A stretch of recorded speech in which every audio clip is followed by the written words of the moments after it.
Ndabasuhuje kandi mbahaye ikaze bakunzi ba Dream Zone TV show, nizera ko mumeze neza aho mugiye muherereye hose. Njyewe uri kugenda wumva nitwa Aizo w'i Rwanda. Nkuko rero mumaze kugenda mubimenyera ko hano kuri Dream Zone TV show tubagezaho ibiganiro byinshi bigiye bitandukanye twibanda ku nzozi mugenda murota. Uyu munsi nabwo tugarukanye inzozi abantu benshi cyane bakomeje kugenda bambaza, ariko uyu munsi wa none ndaje ngo tubiganireho cyangwa se tubivugeho neza cyane. None se wigeze kurota utwita impanga? Bishatse kuvuga iki?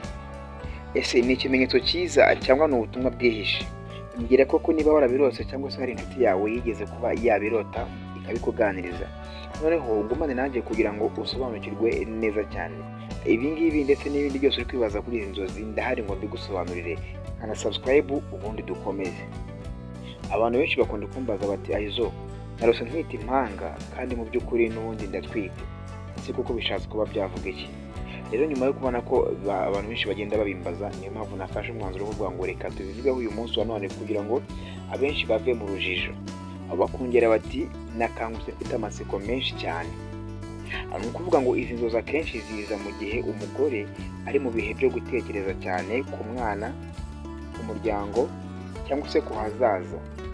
Mu busobanuro bw'inzozi ubundi abana b'impanga bakunze gusobanura ibintu bikomeye cyane. Reka turebere hamwe icya mbere.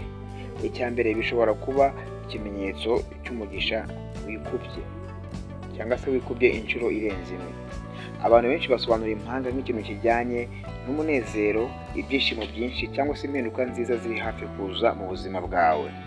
Bishobora kuba byavuga n'amahirwe mashya cyangwa se inkuru nziza iziyongera ku byo wari usanzwe utegereje. Icya kabiri, izi nzozi zishobora kuba zasobanura inshingano nyinshi cyangwa se ibitekerezo byinshi cyane ufite. Iyo umuntu atwite cyane cyane mu mezi atandukanye yo gutwita, ubwonko bwiwe buba buri gukora cyane. Ni ukuvuga ngo ashobora kuba atekereza ku mwana azabyara cyangwa se ku buzima bwo kurera cyangwa ku muryango ndetse n'ejo hazaza. Nizere ko mwese hano tugeze muri kugenda musobanukirwa neza cyane izi nzozi zo kurota utwite kandi no mu buzima busanzwe utwite. Hari abantu benshi bagenda babimbaza, ariko uyu munsi kabisa mukomeze kugenda mubisobanukirwa kugira ngo mumenye icyo izi nzozi ziba zishatse kuba zagenda zivuga. Iyi ngiyi uri kugenda wumviraho kino kiganiro ni Dream Zone TV show, naho njyewe ngenda mbikugezaho nitwa Aizo w'i Rwanda.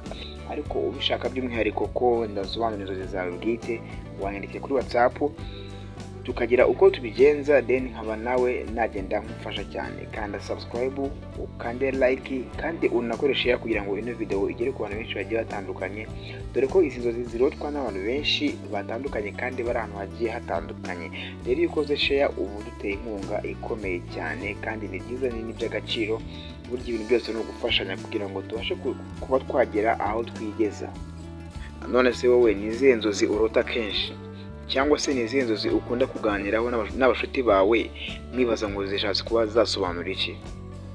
Ibyo byose ni byiza ko uba ugomba kuza kuri Dream Zone TV show, nkaba nagenda nkufasha ngusobanurira neza cyane. Si no kuri YouTube gusa, kuko niyo uje kuri TikTok nawe usanga mpari cyane. Ni Dream Zone TV show, njyewe ndi Aizo w'i Rwanda nk'ibisanzwe, nkaba nagenda ngusobanurira.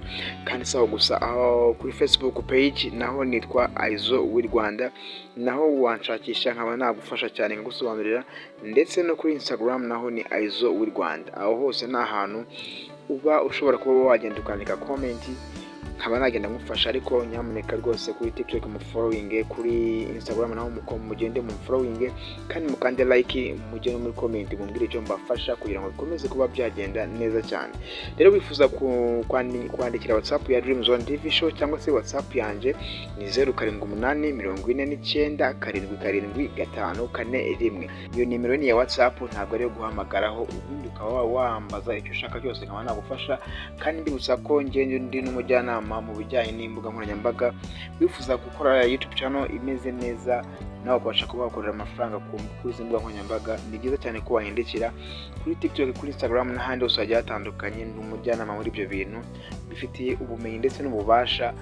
Rero nawe wahindukira cyangwa se ukampuza n'undi muntu wifuza kuba yabikora, nanjye nkaba nabasha kugenda nawe mukorera neza cyane nk'uko nabyiyemeje.